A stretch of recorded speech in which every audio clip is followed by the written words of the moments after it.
right, here we are. Is this thing on? We are live. Hey, everybody. Hope everybody's doing well. Welcome back. It's been a Catholes minute. and Catholes to the third episode. It's my fault this time, and I take full responsibility. Not all. Well, right, not all. I mean, you have the whooping cough. So, how long has it been? It's been like a month, right, since we had one of these. Metro, what's up, brother? What's up, Metro? What's up, Andy? Coming to you live from the AT.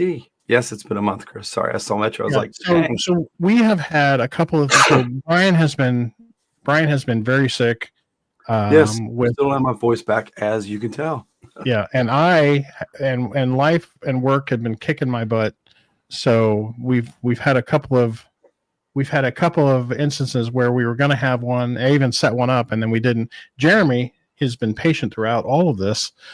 I'm usually the busy one. He's like, "Hey man, are we doing a stream? What gives? You put me on a team and then you stop." I know. I was starting to feel a little bit of hate there. I was like, okay, I see how it is. It's like you invite the kid to the party and then no one shows up. Okay, that's right. We all give up. Yeah. So tonight, we're going to talk about a couple of things. First of all, Jeremy's going to go into a little debrief about his recent overlanding trip. And then Brian and I are going to talk about the results of the Mt Whitney lottery and also what our plans are right now. So, without further ado, don't say that. Such a YouTuber. I know. I hate that too. No. I tell you, did you pick like the perfect thumbnail? Because if I could put one word to what that trip was, it was mud. I mean, it's insane. I mean, of course, they got like biblical rain. What was it? A week or 2 weeks before I went down there. I mean, everything was saturated. I mean, none of the ponds had any more room to hold water. The ground was just saturated. The crazy thing that I was expecting to see the red like overflowing. It wasn't that bad. I went ahead and I went down early and stayed at Callie's, which if you ever look for a central location to hang out down in the Red River Gorge area, Callie's is amazing. I mean, it really is. It's a good place to just kind of pop into several different parts, whether you're hiking or backpacking or off-roading, whatever. So, but you could see so much tree fall and so much like just debris where the water washed everything. It was insane. So I can't even imagine the amount of water that those guys had. It was insane. So, but it was completely wet. Turn your mic up a bit. Mine? Yeah. I'm too loud and you're too soft. quiet. Is that better? I can move it closer. You guys don't pay me enough to get a microphone with like a volume knob on it. I'll mail you one. As I say, I'm sure you probably did a review on one. I have 7 like in the garage. I'm not surprised. Well, so sure enough, and thank you for the GoPro. I appreciate that. So, but no, so we went down and the cool thing was, this is the best sort of reference I can use. As a hiker, you get to take somebody to a really cool area like, I don't know, Gray's Arch, Hanson's Point. You know, you show somebody those views for the very first time and your soul just gets filled because you see the joy that they have and being able to look at different things. And oh, yeah. I mean, so I was really excited because I got to take a guy with me by the name of John Kelly. Really great guy. Yeah. Awesome guy. He was all pumped for this trip. So, but he'd never seen off-roading before, like as is down in the gorge. So the first trail that we hit, I'm just looking at it like, okay, it's a cool rut. We start off, no big deal. We're just getting ready to plow into it. He's like almost freaking out. I mean, his jaws dropped. He's like, we're driving through that. I'm like, oh buddy, he's in for a ride. So, but it was an incredible time. I mean, him and Jeremiah, David, and the cool thing about it is I'm now kind of tapped into the overlanding crew, which is a really cool group. If you ever want to get into off-roading or overlanding in Red River Gorge area, I really encourage you to look up Central Kentucky Broncos. John Carson and Eric Taylor, those guys are wonderful. Very good spotters. Oh, absolutely. Well, they're just all around good guys. I mean, and they don't care if you're driving Broncos. They don't. I mean, there's no ego there. You know, it's one of the really good friends of Jason, by the guy by the name of Mike, he drives a Jeep and a really cool Jeep at that. But I mean, he runs with those guys all the time too. So it's all, you sometimes kind of feel like the Jeep guys versus the Bronco guys, there is that niche to where it's the comfort backpacker versus the ultralight backpacker. It's like there's always that which one's better kind of thing. But in the end, man, everybody loves to just have fun and get out there and have a good time. So Yep. Do you want to show any of that? Yeah. So to give you an idea, David shared a clip with me, which, I put out a video. It wasn't really my best work, just simply because I lost my GoPro, had a winch failure. It's kind of a rough go around on equipment on this trip.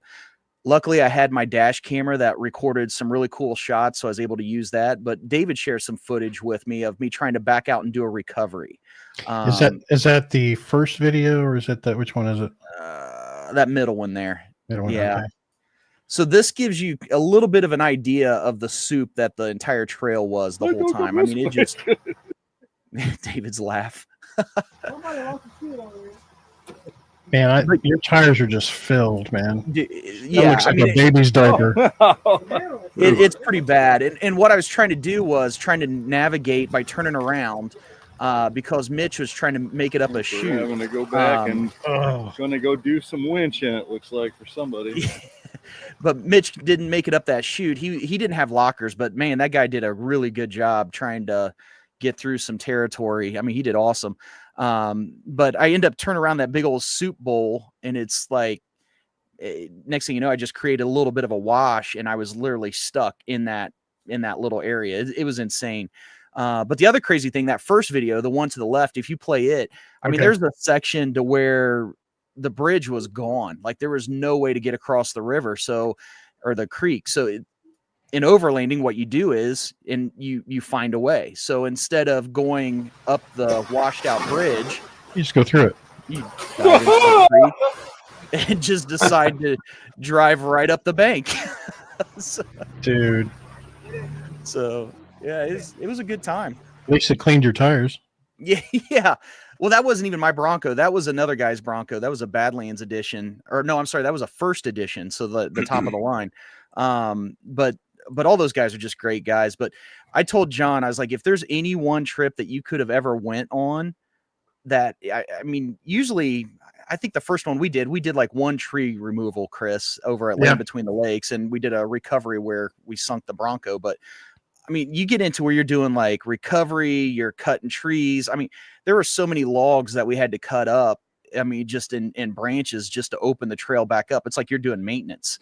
And at one point, can we just for a second, I just want to go back in time that the Tundra pulled out the Bronco. Oh boy. On bald tires. Yes, you did. On bald tires. Yes. Yep. I'm not ashamed of that. Okay. Okay, good. Just want to make that clear. Yeah. You want to hear a funny story about that trip, Carlson? That Land Between the Lakes trip? Sure. So sure, quiet. Chris is a very brave guy, right? No. So Chris is a very quite safe guy. Yeah. I never will forget when he tried to navigate a turn and he got a little more off camber than what he was used to. And he comes across the walkie, help, please, help. Oh my, help. He probably peed just a little pee. Yeah. But you get into those situations and it's a lot of fun. And speaking of off camber, do you have my channel pulled up on that video still? Yeah. Okay. I want you to play this video. Here's the crazy things that happen when you get all washed out and all the rain that happens. This is at the end of the day. Like we're done on trail. We're like, there's not really any other obstacles. So we're just driving on, and you kind of go down into this little creek and pop out. Go ahead and play it. But you get close to it and I slow down because you got to kind of pop up and out. The ground was just saturated. And you'll see it kind of crumbles underneath me. Was that you just saying help, please? No, Oh, no. that's all right. So I start to come out, Look and then at the the look on road your just face. crumbles, and then it just slides, and then it slides even. Okay, pause it right there, Uh, if you could. The look All on right. your face was terror. Yeah. I think I used the words. I was like, this is not comfortable. Now, to put this in perspective, as you're watching this video, tilt your head to where the tree is straight up, and then you'll truly see the angle that I was sitting at. It was probably the most uncomfortable I've ever been. But it was not a good feeling. Even stuff out west? Yeah, no, this is worse because I didn't feel in Really? control. Yeah. I mean, so out west has like higher consequence. I mean, if you screw up, you're going down 900 feet or 500 feet. So Right. this, it's not going to kill you, but you have a worse chance of rolling your Bronco because it's all mud and clay. I mean, True. you have zero control in that stuff. No structure underneath you. Yeah, like literally the road crumbled underneath my tires. So I have to put this as the number one moment that freaked me out off-roading to date. Help. I might need somebody to help spot me. If I go all driver and back up, does it look like it'll be okay? No. Yeah. Do I have a tire off the ground? And with that Gary? camera, you can see that. Yeah, that's Gary in his 1954 Jeep, man. He That looks thing like a longshoreman. Dude, it was so cold. It was so cold, and he had no doors, no heat. That guy's he's a monster. He's awesome. He looks like he just came out from World's Deadliest Catch. Oh, I see. Okay, hold on. Let me get actually. We're not gonna play around. That is crazy. Do you want me to keep playing it or? No, you can stop it. Okay. But just to give you the camera never really does any of those angles justice on how off camber they are. And I think that's what always gets everybody. It's like you watch it on YouTube or you see it on some type of video. But then like when you take John Kelly out there, he's like, man, this stuff's insane. I had no idea. So it was a lot of fun. It just is a good group of guys. See, I don't feel so bad then whenever we were doing it and I was riding with Carlson and going, because yeah, you were you were entertaining. For sure. Well, I'm just glad it worked. Well, I'll tell you the other crazy thing was the trail changed so much because of all the flooding. I mean, there were places, I don't know if you remember. Well, Carlson, you remember the Spas Creek waterfall where you bump up to the waterfall? Mm-hmm. And before that, there's really a hard left turn and you kind of get a little off camber. Like right before. It was gone. It really? Wasn't even there. It was all just dirt. Just washed out. Well, it was all like mounds of dirt. That's it. I mean, there was no trail at all. So it's like you ended up just driving up the creek. It was crazy. It looked like a completely different trail something I hadn't been on yet as far as doing Spas Creek and Pumpkin Hollow. So it was a good time. I had a really good time with those guys and they had fun. And of course, that's really what it's about. It really is. It really is, and it's like, I don't think I've ever appreciated seeing both those worlds, the backpacking world and the off-roading world together as I did that day. I mean, just everybody had such a good time, especially when you're pairing up like backpackers with off-roaders and they're riding with each other and they just find they have so much in common. And now we got Mitch from Indiana. That's I know he had a great time. He killed it too. He did such a good job. He just bought a Jeep and then randomly said, "Hey, can I join?" I'm like, "Yeah, absolutely." So the little ginger leprechaun.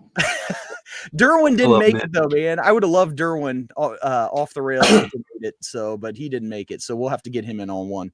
Yeah, I think he was a little bummed out about that. Yeah. So awesome. Cool, man.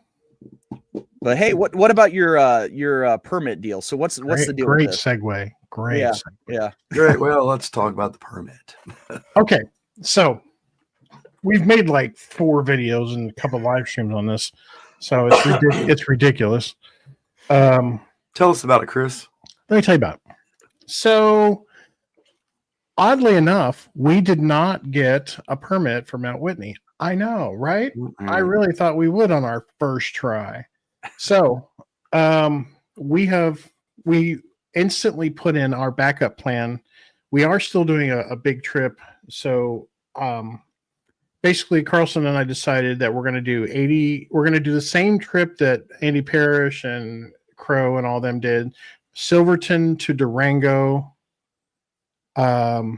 Silverton to Durango on the Colorado Trail. So it's about 80 miles, just shy of 80 miles. Oh, So we've already booked the flights. We've already booked the rental car.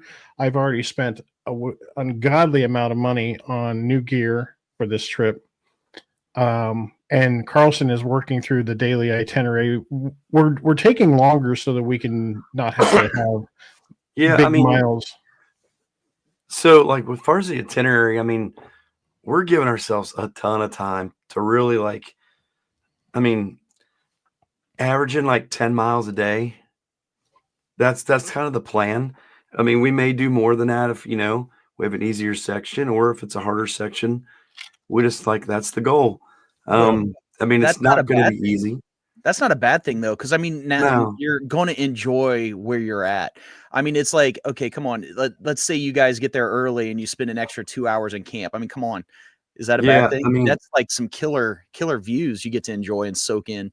Yeah, it's a beautiful section. I've watched Crow's and Taylor's and Andy, everybody's videos and a bunch of other ones. And it's like, I don't know. It's not an easy section physically either. Like, watching Crow, like from what I watch his videos, he is like a pretty strong hiker, and so is Taylor and all those guys. And it was wearing them out.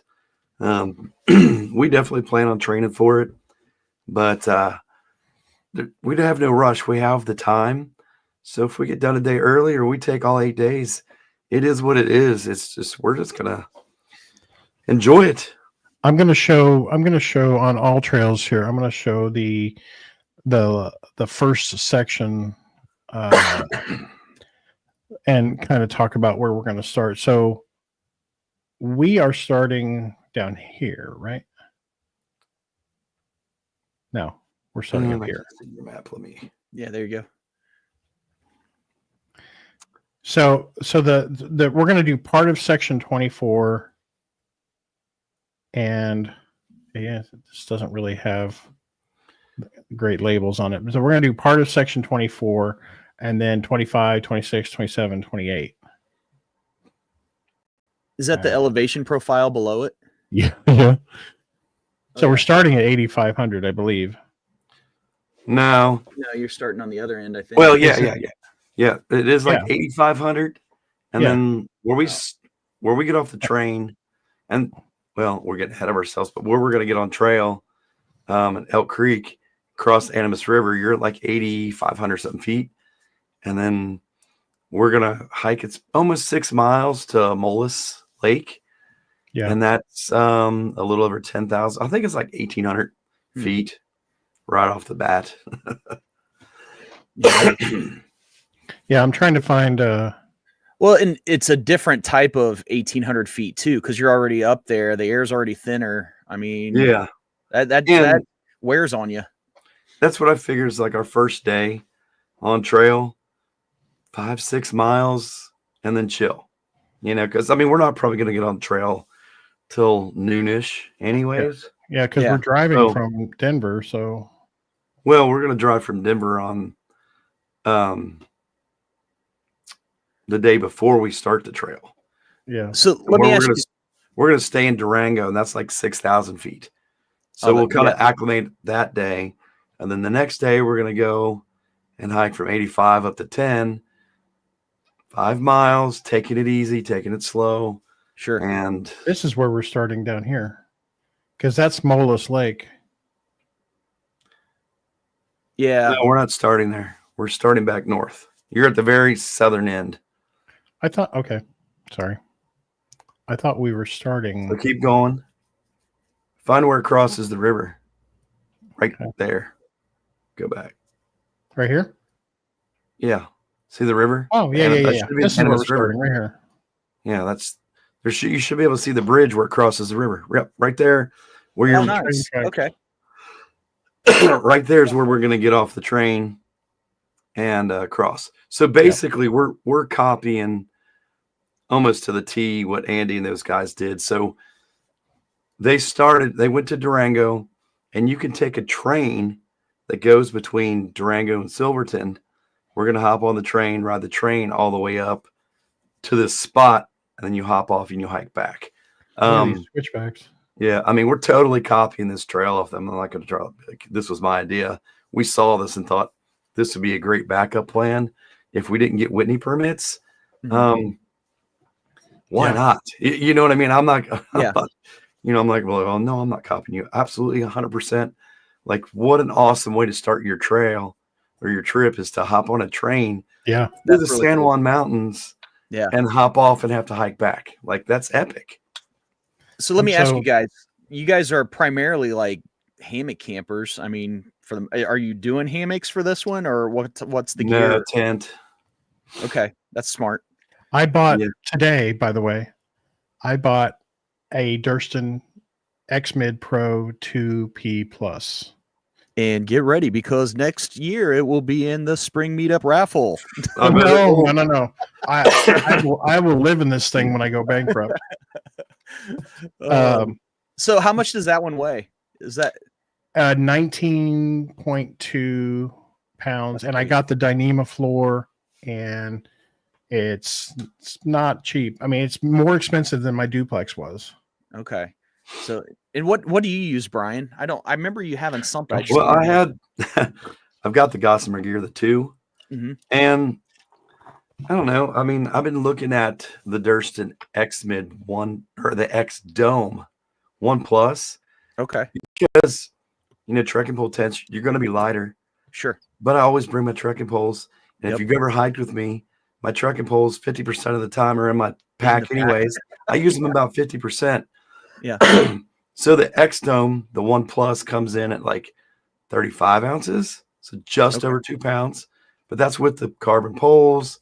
It's got a nice little vestibule. I love it. That is so wide too, getting in there. Yeah. So I mean, you can fit a 25-inch pad in there, and that's nice. The floor is shaped kind of like a V, and it's real wide. That's the head end, and the footing goes down to it's like 25, 27 inches, so you can fit a full size pad. So it's got enough room for you, and like a little bit of gear. It's got a nice vestibule for your pack. You can pitch it with or without the inner, with or without the fly. Yeah, I like it. Nice. So, see, I got the 2 because I'm a side sleeper, and I have to have my arm out. So this is what I got. Well, what was the weight difference in them? It wasn't that much, was it?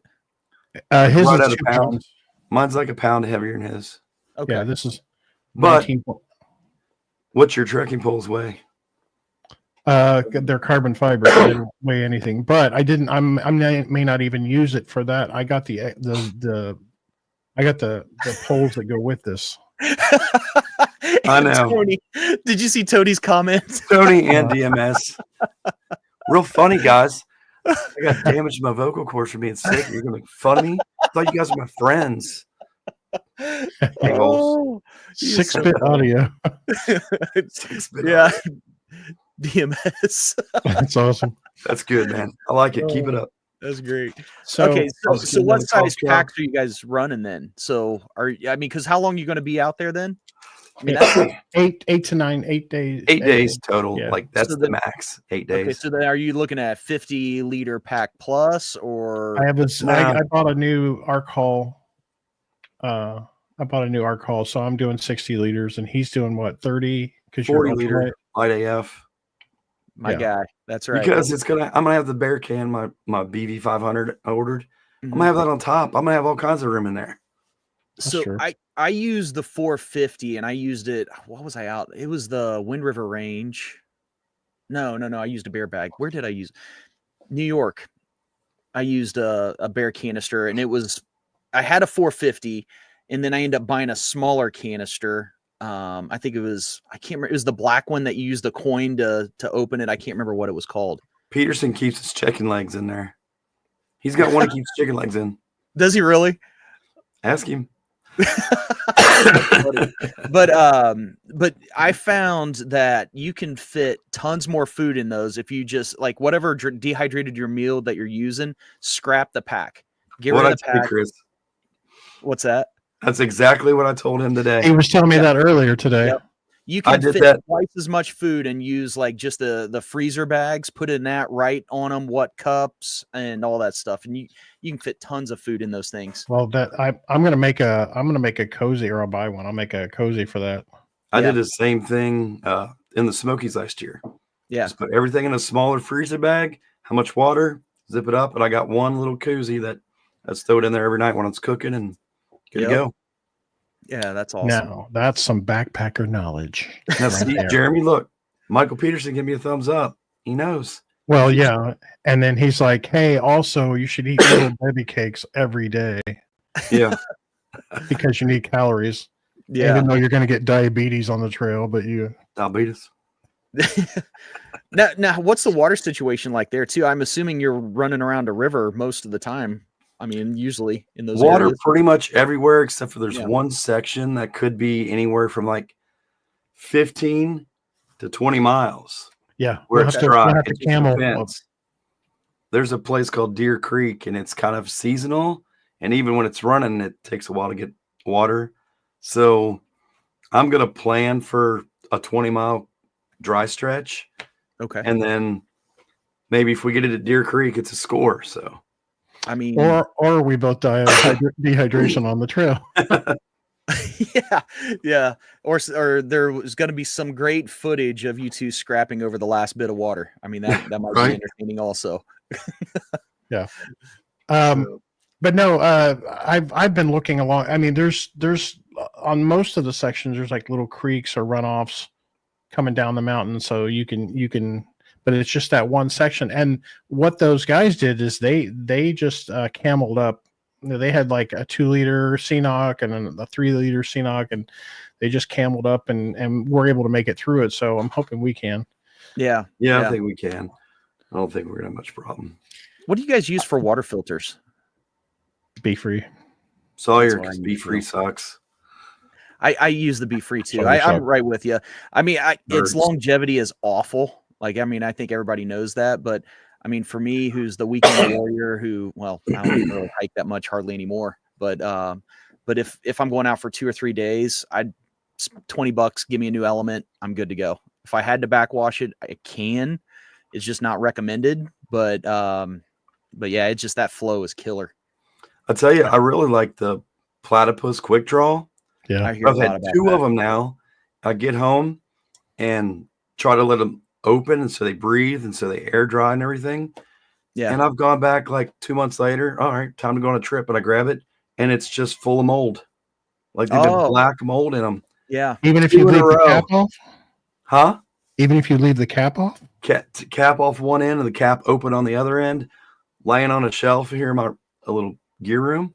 And both of them, I'm like, never again. I went back to Sawyer. Yeah. We're not going to say when we're going because my wife has requested that I don't. Same. Yeah. So we don't mind telling you in private, Michael. But yeah, we'll tell you in private, but for their safety, we're not going to tell you. Here, anyway. You're not invited, Michael. He was trying to talk.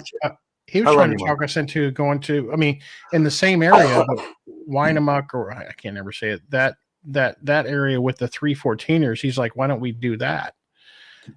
Which like Winnemucci or something weird like that. Winnemucci, yeah.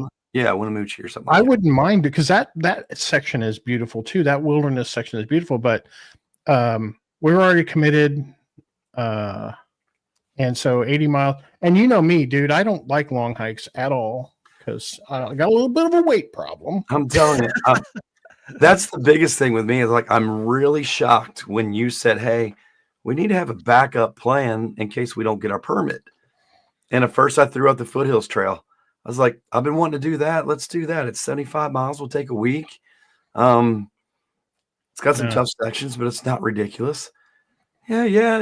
You kind of like hemmed around, and I said, or literally threw it out there as like a big, like Hail Mary. I said, we could do a section of the Colorado Trail. And he's like, yeah, I'd be down for that. I'm like, seriously? Well, when I saw Taylor's video too, I was like, oh my God. Yes, please. I actually suggested the Colorado Trail before those videos came out. And then it's like a couple of days later after I said that, those videos came out. And he's like, oh, yeah, I'm definitely down. Yeah. Definitely down. Well, awesome. We needed something on the same level of epicness as Mount Whitney, right? So we needed to, and that to me is about up there with as like effort, logistics, and all of that. Yeah. And for me, I've never really got to do I've never hiked in Colorado. And the only hiking I've done out west is like Sedona, around the Grand Canyon, Havasu Falls. Done some of that out west, but never like in the mountains.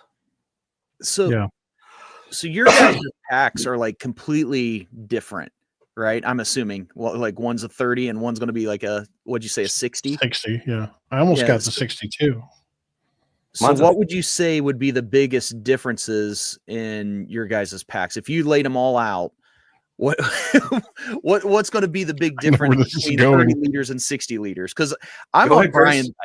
I love you, Chris, and I love the fact that you could whip out like some type of Irish butter out of nowhere, which is awesome. I always have everything I need. Yes. And in fact, and when other people need stuff, I'm like, oh yeah, I got that. Check it out. Carburetor, VW. Mine's a 40 liter, by the way. 40 liter and has a 40. Okay. Oh yeah, because yours is the light AF. Mine's the 40. We got Brian suggesting another trip. My buddy Brian. Grand Gulch in Bears Ear, 50 miles. Yeah, he knows. He knows that Bears Ears section very well because he used to volunteer there in that area. Nice. Yeah, cool. I'll probably be out back there too. Nice. Add that to the list. So as far as the differences for your packs, I mean, what would be the biggest, would you say, as far as space taking items? I think the biggest difference, to be honest, I'm going to give Chris a lot of grief. Because Chris loves gadgets and he's a gear guy, loves like to have that gear. I'm more of a minimalist. Like when I got into backpacking, ultralight was the thing, and how light can you be, and blah blah. Now I really don't care what my pack weighs, but I just really bring the necessities. Yeah, like, I really don't bring much. I've got my ditty bag with like toiletries and stuff. I've got a very small first aid kit, and then like extra power batteries for my cameras and that's it. Like I bring an extra pair of socks to sleep in, a pair to hike in, and then just your sleep system, whatever. Like I don't bring anything else, that's for sure. Well, so I've got to be honest, is that 90% of the extra stuff that I bring is not necessarily gadgets. It's more the accessories for the cameras that I'm bringing. And so like a tripod, like to be able to have a shot, a stable static shot, or batteries or other things where I can mount, on my backpack or whatever. And that is the bulk of what makes up, a lot of the extra. And yeah, there's some lanterns that I bring too. So and then there's that the inflatable pit, my Roku remote, whatever. And then gas fireplace. And then but I'm on this trip, because of weight is an issue. I'll be using the lighter pack to evaluate it, and then of course I'll have to have the peer review by you, obviously. I mean, that's smart. That's really smart. I mean, honestly, and who knows, since you guys are going at the same time, I mean, it's maybe there's things that you guys can split or share. It's like maybe Brian's got one. I suggested that. I said, let's bring one stove, and he's like, nah, I want my own stove. Well, that I kind of agree with. I don't want to have to wait. Leave all my stuff. Yeah. But no, it's like, Chris and I, when we hike together, we primarily do like overnighters. So it really doesn't matter. You can bring, usually don't, Chris isn't like, hey, I want to go out and do 3 days in the woods and 20 miles plus a day. No. It's not his style. That's not what he enjoys. So when we go, we're doing 5 miles a day is a lot. You know, I've seen Chris bring 3-4 cameras or 3 cameras in a drone and not shoot 30 seconds of video on the whole trip. I just do it on my phone. Yeah. And literally he puts a short up or a picture on Instagram they took with his phone. Yeah. While carrying his gallon of water. Yeah. You won't be able to do that on this trip, buddy. No. Well, I know. Yeah. And actually that'll be good. That'll save up my hand for another camera. But Chris is always like, how do you pack up so quick? I'm always last. I'm like, have you seen the amount of crap that you bring? I was like, you've got a 8x10 tarp full of stuff. Look, my phone cozy is not a piece of crap. It's a backpacking gear thing. Yeah. I'll tell you. Okay, so I'm a little more on the Brian side. Like I think I've used the same ULA Photon for 4-day hikes. I mean, and up forever. I think what got me thinking is, okay, what items am I going to use? What items am I not going to use? Because I think that's what drove me the most crazy. It's like, why am I carrying this and I'm not even going to use it, right? I mean, you kind of said it. You bring 3 or 4 cameras, you only put up a little short. It's like, now I just carried all this stuff and I didn't use it. I don't feel very efficient that way. So it's almost like a mindset of efficiency. The one gear question that probably everybody wrestles with, and we're talking 8 days now. Are you taking a camp chair or are you not? Nope. I love it. Not a chance. I love it. Not but a am I chance. taking a backcountry bidet? Yes. Yeah. Yes. Yeah. Got one of those, but no, not on a hike. Like it would be really nice. Yeah. And I probably could do it, but because of some of the water carry and stuff like I don't know. No. I'm gonna bring a little sit mat, like a little the folding sit mat, and that's about it. What about like a small hammock chair or something? Have you thought about that? It's not worth it. No. It's not worth it. No. We're gonna be so I feel like we're gonna be so tired that it'll be just like a through hike all day, eat quickly, go to bed. Now is hammock camping even an option there, or would it make it? From what I've seen, it looks like you could, but so Michael Peterson, what he just put on there, not to like squirrel, he just said exactly what I'm going to do is use my camera. Oh yeah, that's true. Oh. But on the hammock question, like it looks like at a lot of places you could probably find somewhere to hang a hammock, but it's gear. I like that is the one good thing about a tent is like, you know, it's pretty versatile. You can pretty much find anywhere to put one up. Sure. Yeah. I don't know. I am a hammock camper by heart. Except when you go kayaking, you can't find a place to put a hammock. Yeah, we learned that, didn't we? The hard way. But you know, I think you could do it, but I think hypothetically, if I would do a trip like that, I would probably bring my hammock and a pad, if that makes sense. Because I mean, more than likely, you could always find a place to somewhat. You're going to have to probably work at it. I think the craziest thing I actually did use a hammock in the desert in Arizona. So Rivas Ranch and Rivas Falls area, you can find trees to hang off of, which was really cool. But I think you can always find a place, but it might take a little bit of work. And if you can't, at least you have a ground pad that you could put down and be under a tarp. Yeah. Although if you get those Colorado storms, that's not going to be the same as a tent. No. So I can kind of see both angles of that. Well, which is one of the reasons I went with the Durston, because it's supposed to be better in storms. And we have pushed the limits of hammock gear tarps already. Yeah. We don't want to push our luck. Yeah. We're well tested. But we both got as far as like your original question, like the chair, we both we bought a BV 500. So Michael's right. We will have a chair. That's a good idea. Yeah. Yeah. It's a great idea. So we, but to carry an extra one now. And I just, looking at the terrain, there doesn't look like you're exposed a lot. Yeah. And there's only brief periods where you're going through, it looks like you're going through any kind of woods. So I don't think the chances of trust me, I would love to be in a hammock. Yeah. But I don't think we're going to have chances like that. Well, it's definitely the safer pick. You know what I Yeah. mean? And Mike put in there about the beetle kill. He is right about that. I mean, that Yeah. is, I mean, I've seen mountains that are just covered with dead pine trees, and it's absolutely insane.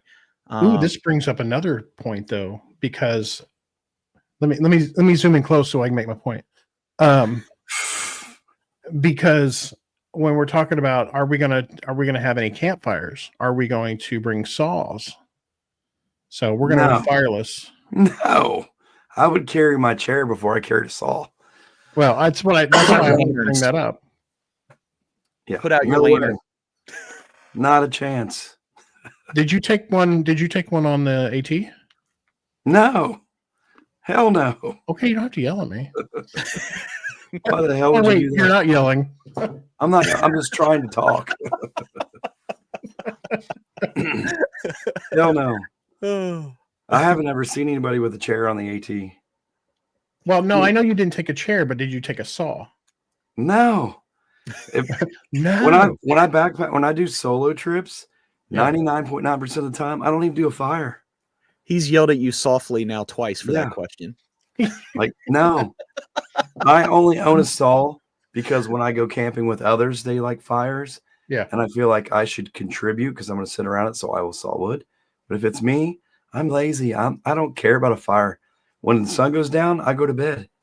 Well, and on a long hike, I get that. I get, that even when I go to the Deem by myself, I don't have a fire. Well, think how long the sun stays up in the middle of summer too. Yeah. I mean, it's like 9:30, 10 o'clock or whatever, and it's barely getting dark. And it's like, man, I'd have to stay up another hour just to enjoy a fire. So why not just go to bed? And I'm fine with that. I don't, that's just less weight to take. So I got no beef with that. I'm bringing a knife though. You can bring a knife. And, we didn't talk about that. So obviously you can't take bear spray on the plane. So one of the things that we're going to do when we land is buy stove fuel and a bear spray. And I told him I'm not going on the trail without a bear spray and a knife at least. Because he's going to get in a knife fight with the black bear. Well, what I'll do is I'll cut your Achilles and then I'll run off. You better do something like that. What Michael just said is kind of where I was going to go too. Is there could be a fireman. True. Well, yeah. I don't think you have to worry about the bear. Because if his voice doesn't get any better, that bear's not going anywhere near you. He's going to be like, roar. This dude drives a van. I'm not going near him. He's going to offer me a sucker. Brian, get together. Be big. Okay, we're going to make lots of noise.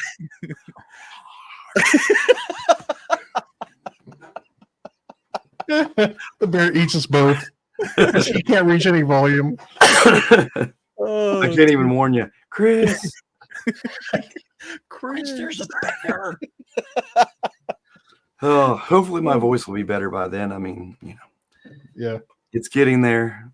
You talked to me on the phone last weekend, and you were like, "Man," I was weeks in. You sounded like a Jewish wife from New York who smoked 30 years. Yeah. You're like, hello, darling. How are you? Hello, darling. How are you? We're gonna go camping. Like I said, I went to the doctor's this past Monday too, and she's like I was so sick with the flu, and then it turned into bronchitis, and blah blah blah. But she's like, you just I just coughed my head off, man. She's like, your vocal cords and your throat is just jacked. She's like, here, take this, you'll get better.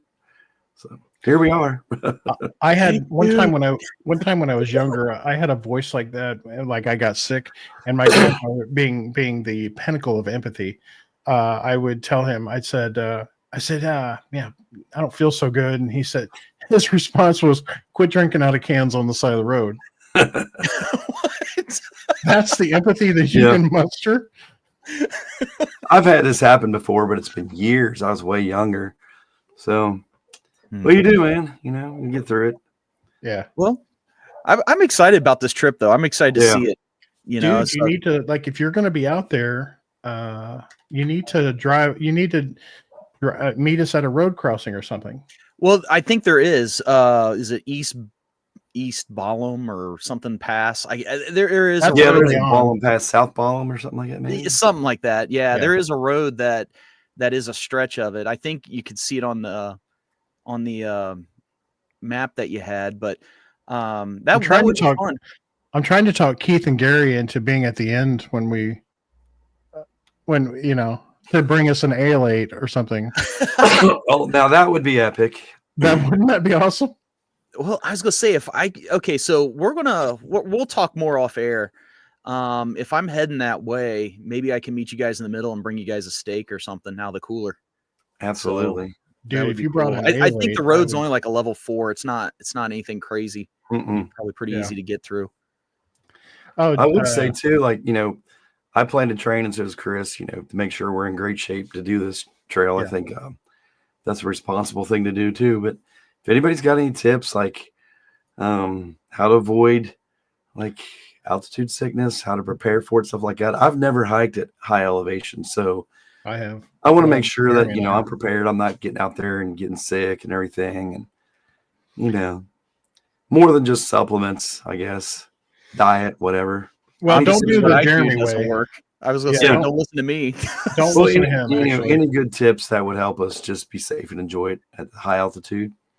I don't want to ruin it because I'm sick and got a headache the whole time too.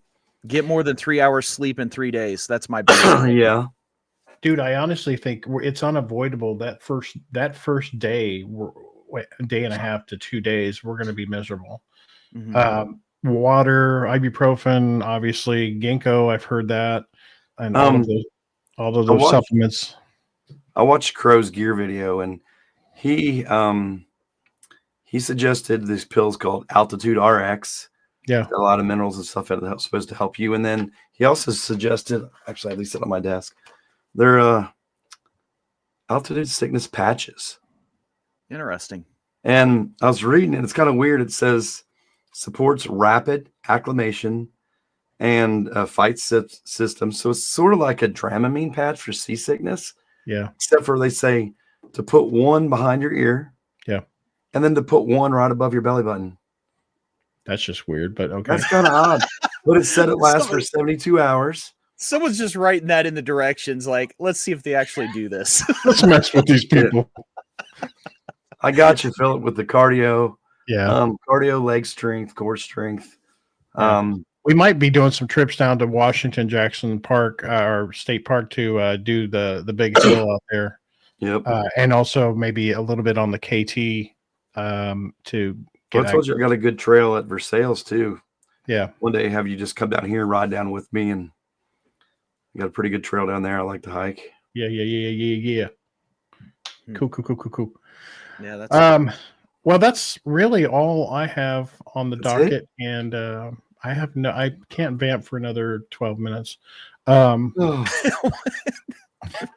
Brian could go on forever. What do you know what it is? Yeah, but it's painful to hear it. He's So, probably got a damn ribeye in the kitchen and they're waiting for him. Chris probably texted him. She's like, "Hey, honey, your ribeye's done. Come get it." oh, well, gotta go, guys. Oh, look, it's ribeye time. Gotta go. my now, as far as training for this thing, my brand new treadmill shows up next week and it's gonna be right here in my office. So whenever I have a spare moment at work, I'm gonna Can we team walk on it? sure Next live has to be on the treadmill. On the treadmill. we Yeah. can do the okay go thing where we do the I like When he- Tony's last comment though. I agree with him.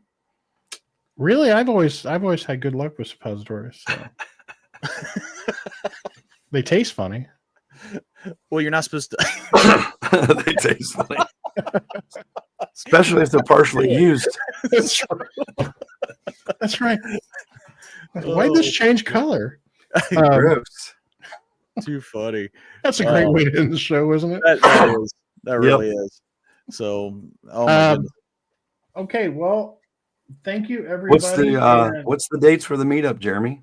I don't. Oh, Last weekend of April. What is that? Is that the weekend of the 27th? I do believe weekend so. 25th through the 27th, right? That's what you had originally said. Yeah. Give me a calendar here. If I don't have my calendar, I'm lost. I think that was it, though. So yes, sir. everybody mark your Yep. calendars for April 25th to the 27th. Yes, sir. And I am working on getting some stuff to give away as well too. So if you have anything you would like to donate for the raffle, feel free to do so. If you want to make something, I know I'm going to make a couple of hammocks. I'll have in there. Of course, I'll have the polar jammers, not the holer jammer, the polar jammer. There's only one polar jammer. that's right. There'll always be one. Yes, that's all the world can handle. So, and then I'm hoping to get a couple of other things from some folks donated as well too. So that's stuff. in the works. I've still got stuff I can donate. Yeah. And Well, and I'm sure some people have things to donate that Chris gave away last year as well. Shameless plug. If anybody needs a 2-person ultralight tent, I do have one for sale. Gossamer Gear, the 2. Hit me up. So yeah, I'm only actually going to be there on Saturday. Unfortunately, I have a previous thing I can't get out of, so I'm going to be arriving Saturday instead of Friday night.